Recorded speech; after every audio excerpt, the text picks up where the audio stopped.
Good evening, ladies and gentlemen. Misan here tonight. I'm going to be talking about Norwegian Wood, written by the great Haruki Murakami back in 1987. And what's interesting is that this was actually the first Haruki Murakami novel that I read, and I had no idea that this wasn't the norm for him. I remember first reading it, and I'm like, man, this is amazing stuff. I'll get into it. Obviously, spoilers, but now I've been reading.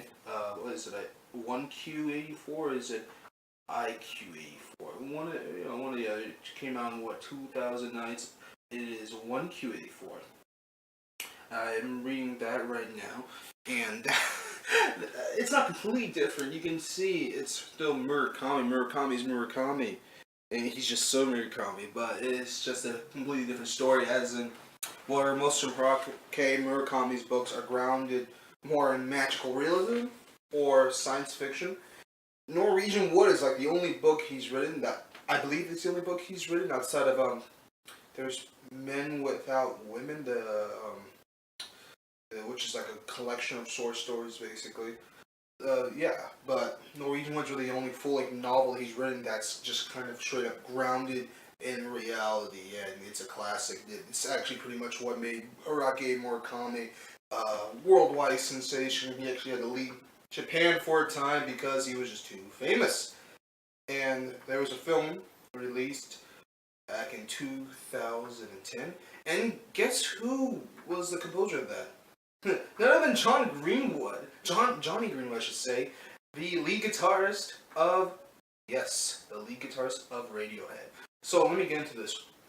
Norwegian Wood is an interesting story, and this video is going to be more about Norwegian Wood and Greif.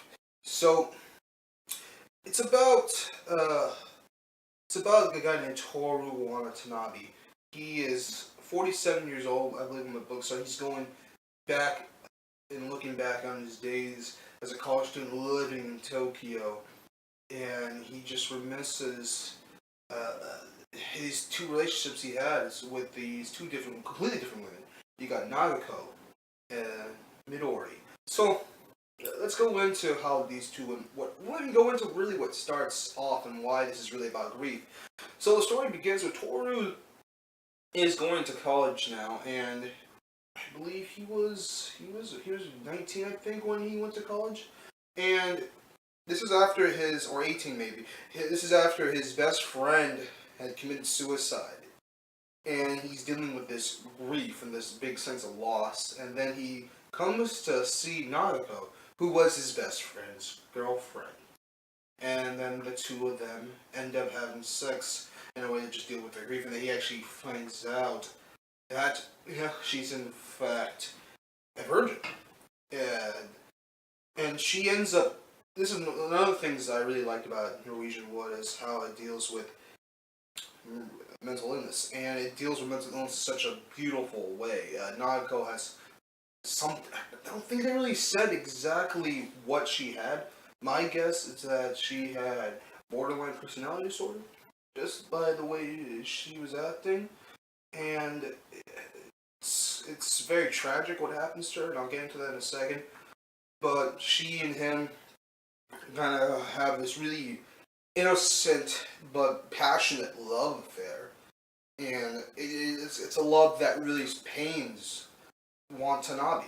But then you got Midori, who's this lively young lady who doesn't care about talking about her bras and stuff like that, and just stuff that a woman really doesn't talk to a guy about. And she had just met, or not just met, but this is one of the earlier interactions the two had with each other, and she was talking about this. But she's this lively, energetic young lady. They're just complete polar opposites. Naruto is just really heavy, beautiful from the description, but heavy, just sad young lady who's just troubled. And Midori is like just someone she's had issues, but she seems to be able to blast past them with this positive mental outlook towards life and just this love of life that she has. And Watanabe's just entrenched by both, and he just loves being able to be around them, but he can't really decide on who he wants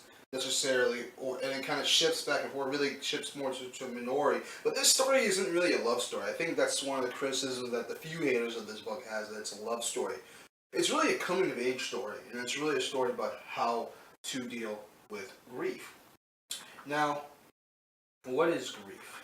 So, there's all kinds of grief. Someone doesn't have to die for grief to happen, but grief is just a deep sorrow that's usually is caused by somebody's death, but it doesn't have to be death usually. But in this case, it is not just the beginning, but at the end. Obviously, when Nagako kills herself and Watanabe goes into this deep depression. But the whole film really is about him having to deal with the grief in the beginning and then the grief towards the end, and everything that happens in between, him trying to have a life and create a life of his own while he's in college, and just kind of just go through this world.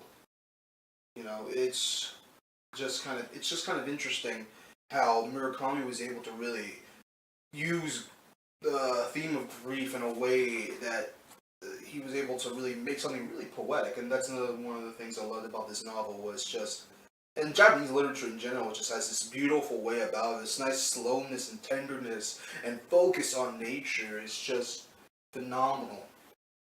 But you got Watanabe, and the thing about him and his grief is that he actually, in his own way, handles it better than most people would. Now, I'm not saying he handles it like a champ or anything like that, but in his own way, he's able to process it. So, the beginning of the movie, he's trying hard to connect with people. He can't really connect with people in a way, but the way he talks, he's told, is interesting and weird, and that attracts people to him. Yeah, there's a character that's even more interesting than him. That was I believe it was what is it, the guy his roommate Nagasawa. Oh, sorry, I'm just not that Japanese names are hard, but the guy that was he was a very interesting. He was very usually charismatic, and he was very complex, and that you can do a whole video on that guy. No one really talks about him because he's a very good character. But he kind of has this thing where he teaches kind of Watanabe how to live a little and pick up girls and have one night stands. And I love the way that Watanabe kind of processes having one night stands. It's kind of a similar way that I used to process him, was that he would go out and have these one night stands because he was I guess lonely and just kind of hungry for women, but he really didn't necessarily want to have to do that, but he felt at least he had no choice, and he was kind of already grieving the loss of Nayako before she even died at this point in the book. But by the time that she passed, he had been prepared for it. So in a sense, what it was just made a natural progression. Now he was just going to have to live with it and be alone. And I think one of the reasons why he's kind of grieving the whole book about Nagako and why he does what he does, leaving, just going through Japan, I should say, and just kind of being aimless, was because he felt that Nagako represented a part of himself, maybe even more stronger than Midori. I would say Midori, like Ryuko told him, Ryuko being the lady that obviously lived with Nagako in the mental illness hospital, that he should go after happiness when he was trying to decide what he should do with both of them. And while Midori opened the gateway to happiness, and that's the woman he ultimately, obviously, ended up being with, Nagako represented like his shadow side in a sense, his dark side, and these unrepressed feelings that he had, and he was able to really get into feeling when he was with her. I think he really felt alive with her. So when she died, a part of him died, though he had prepped it already. And then we see how he deals with it, just going off on his own, being in his own way. And it was just quite beautiful to read. It was quite tragic to read, and I loved it every minute of it. I'm going to do a second video on this. It's that good of a book, in my opinion. I still got more to say. So thank you all for listening. Check out the web novel, Orange and Blue, in the link. Check out the Etsy shop. Check out the Patreon rewards page. Like, comment, subscribe. If not, all good, whatever. Have a great night, guys. Peace.